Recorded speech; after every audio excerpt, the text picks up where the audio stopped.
Hi, I'm Scott Humphrey, CEO of the World Floor Covering Association, and this is Leadership Live. This week on Leadership by the Letter, we're on the letter U, and the word is unchain. Here's a definition for you. To remove the chains fastening, securing, or holding back someone or something. Let me say it again. To remove the chains fastening, securing, or holding back someone or something. Eric Wall wrote a great book. It's a very short read. I think you ought to get it. You would understand the power of this statement. But the book's title is Unchain the Elephant. He talks about going on a safari to Kenya where he was amazed to see all these beasts in the wild, gazelle, wildebeest, cheetahs. But he said the one that really surprised him the most was they came over a hill and there in front of him was a wild elephant. And he saw the majesty and the grandeur of that elephant and he wondered, how in the world do they ever get an animal that powerful to be able to be subdued so that it can be in a circus or be led around at a petting zoo, wherever it may be? He researched that, and what he found out is that when an elephant is born, that they would put a heavy chain around that 250-pound infant and tie it to a tree, and for weeks it would try to get away and ultimately realized it could not break free. Then they moved the chain to a rope and then to a smaller rope and sometimes even to no rope at all because the elephant is convinced it doesn't have the power to break free. Imagine that, one of the most powerful creatures ever created, and yet it believes it does not have the power to break free. And yet we all know that it does. Now, to me, that story relates very well to leadership, to many leaders I know, but also to those who long to be leaders. So what I want to talk to you about very quickly today are 4 things that you might need to break free of, that you may be chained to, and you need to break free from those chains. The first one is powerful influences. You may have had someone in your past, a teacher, a coach, a parent, someone who inadvertently said something to you, or maybe even on purpose, about what you could not or would not accomplish, what you weren't capable of doing. If you believed those statements, then they're holding you back. They're chaining you to something that doesn't allow you to be all that you can be, to fulfill your purpose in life. You need to break free from that chain. Number 2, your past failures may be holding you back. It was C.S. Lewis, one of my favorite authors, who said, hardships often prepare ordinary people for an extraordinary destiny. We have these challenges that come into our life, or past failures where we've attempted and we couldn't, or something that was actually put on us that we didn't have the choice of, and we let it define us. Now, Wilma Rudolph is a great example of this.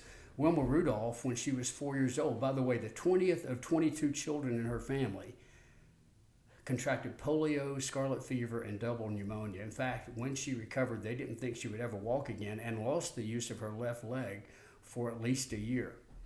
But in 1960, she won 3 gold medals at the Olympics. That's right, she was known as the fastest woman in the world. She did not let the hardships placed upon her define her. She did not let that chain hold her back. Third, peer pressure. I'm always amazed that as parents, we have no problem talking to our kids about peer pressure, but we have a hard time relating the fact that it's impacting us as well. Hans Hansen said, people inspire you or drain you, so pick them wisely. And I can tell you, it may not be seen the same as it was in high school, but as adults, we still want to fit in. We still succumb to that desire to be a part of the group. It was Timothy Ferriss who said this, you're the average of the 5 people you associate with the most. So don't underestimate the effects of your pessimistic, unambitious, or disorganized friends. If someone isn't making you stronger, they are making you weaker. Finally, I would tell you that one of the things that holds us back, that keeps us chained, is persistent fear. Now, listen, we live in a society where everything that can be known, even if it's not true, is known instantly on social media. We hear on 24-hour news every catastrophe and calamity that has happened around the world. It's no wonder we live in a state of fear. Lord, it's a wonder we can sleep at night. But the reality is you don't have to let that fear control you. I love the story of Betty Nesmith. Nesmith, not sure the pronunciation of that last name. I should know it because her son was Michael Nesmith of the Monkees. a group you may remember from the 1960s. Betty was a single mother. She had divorced her husband after he returned from World War II. She worked as a secretary at a bank in Dallas, Texas. She was very frustrated with the fact that when she would type something, whenever there was an error, it took so long to replace that error with the correction. And so she decided to experiment with something. She noted that artists sometimes would paint over something they didn't like, and she wondered if they could do the same thing on a typed paper. So she started experimenting in her kitchen with paints that would cover a mistake. And she came up with something that she called Mistake Out. In fact, it became so popular that other secretaries wanted the same thing. They thought this was amazing and they would like to use it too. And they requested it. It wasn't long before Betty Naismith realized that she had something, but she feared stepping out on her own. She feared failure, quite frankly. She didn't think that she could do this, and she needed the stability for her family. She finally made a mistake that they said was something they could not live with, and they let Betty Naismith go. And that caused her to break away from the chain that bound her to the past of how she was defined as a secretary. And she began to focus all of her attention on Mistake Out. In fact, it became very popular. She was making so much of it that she actually tried to sell this invention to companies, including IBM. But all of them said no. And yet it continued to grow. In fact, when she was able to sell it, she sold it to Gillette, a company I'm sure you're familiar with, for $47.5 million. What are you capable of?